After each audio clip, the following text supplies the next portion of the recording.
Mike, do you think that we should read very much into the last fight that Tyson Fury had? Hey,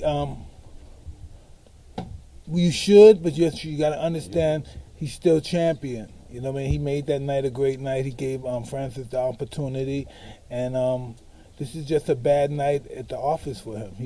We all report today, but we have a bad night. And listen, that was his bad night. Do you believe the heavyweights are in good hands now, after you? I always thought the heavyweights were doing good. I just didn't think they were fighting often enough, but I think they're all a great bunch of heavyweights. What do you think about Usyk versus Tyson Fury, this fight? I'm gonna look forward to that fight. That's gonna be an interesting fight. I'm going towards Tyson Fury because I think he's just gonna overpower him. He's gonna catch up with him and overpower him. That's what I think. I could be wrong.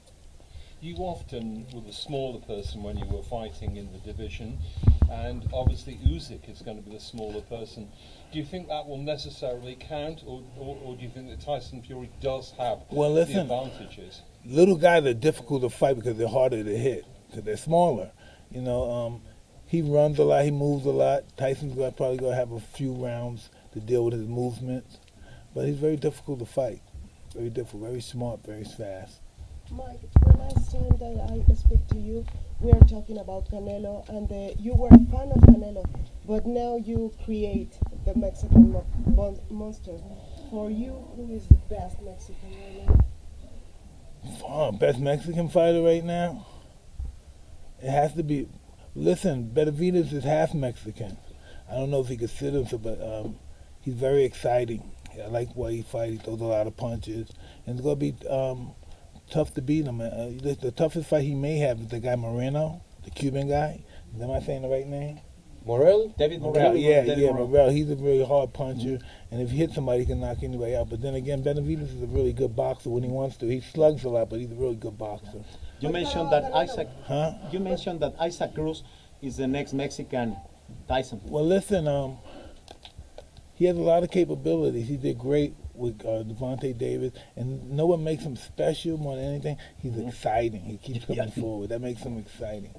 Do you think it's a big motivation to be undisputed? Because whoever wins this fight between Fury and Usyk is going to be the first undisputed champion since Lennox Lewis. Listen, we should. I'm a big believer in unifying the titles, but then by having the title, now we're talking business now.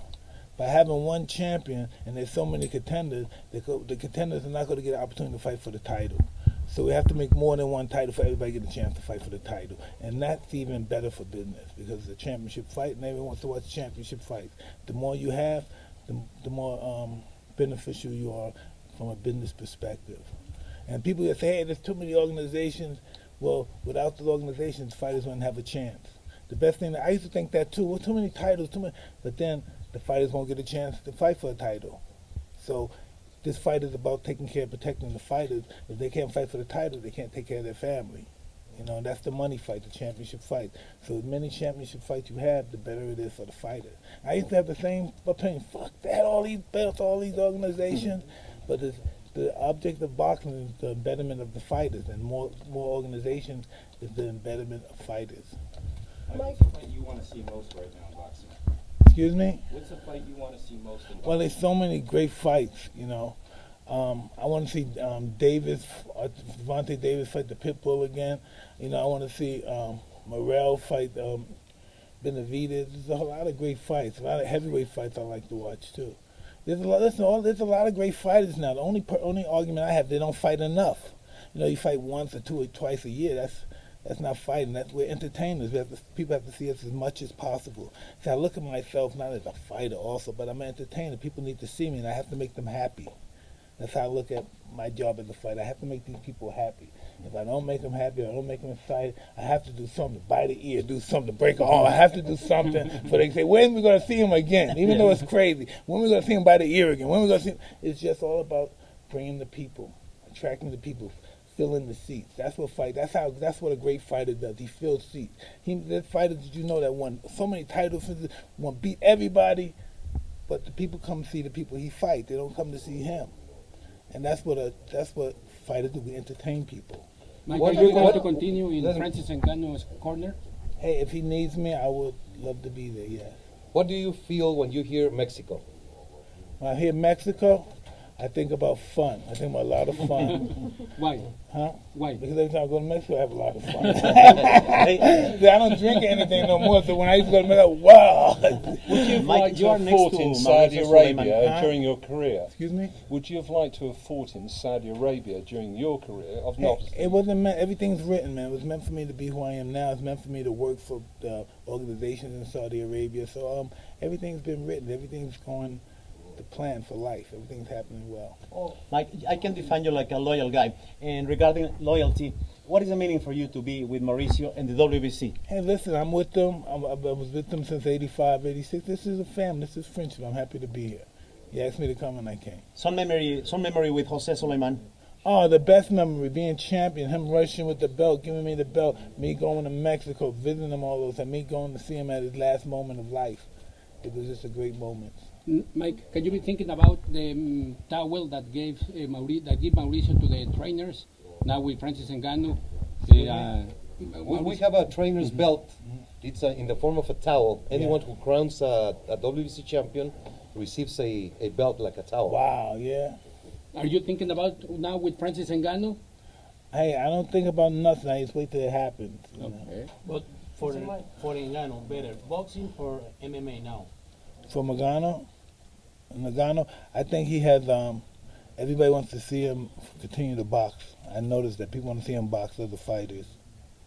Listen, he did almost the impossible. He did what's going to happen in the future one day. There's going to be a fighter that's the MMA champ and the heavyweight boxing champ at the same time.